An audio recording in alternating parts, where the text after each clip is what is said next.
Hi welcome to honey Hanu vlogs. ఇవాళ నా recipe వచ్చేసి క్యారెట్ హల్వా.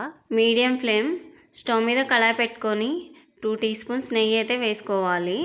నెయ్యి వేడయ్యాక 3 టీ స్పూన్స్ జీడిపప్పు పలుకులను అయితే వేయించుకుంటున్నాను. జీడిపప్పు పలుకులు దోరగా వేగితే సరిపోతుంది.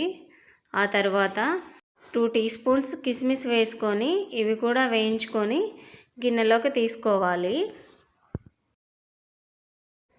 ఇందులోనే 1 టీ స్పూన్ నెయ్యి అయితే వేసుకుంటున్నాను.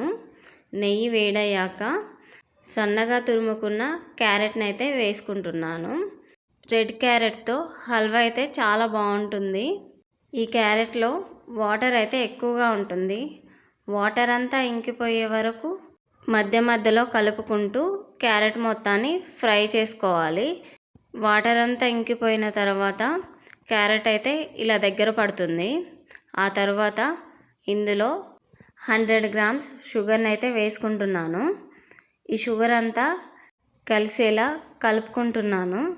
షుగర్ సరిపోకపోతే 2-3 స్పూన్స్ షుగర్ని అయితే ఎక్స్ట్రా యాడ్ చేసుకోవచ్చు. షుగర్ అంతా మెల్ట్ అయింది. వేడి చేసుకున్న పాలను 2 కప్స్ వరకు అయితే ఇందులో పోసుకుంటున్నాను. పాలు ఈ క్యారెట్ మొత్తం కలిసేలా కలుపుకుంటున్నాను. ఇదంతా ఉడికి దగ్గర పడ్డ తర్వాత యాలకుల పొడి 1/2 టీ స్పూన్ అయితే వేసుకుంటున్నాను.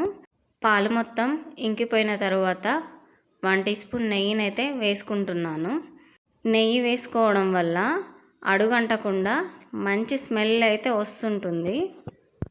ముందుగా వేయించుకున్న జీడిపప్పు కిస్మిస్లను అయితే ఇందులో వేసుకొని బాగా కలుపుకోవాలి.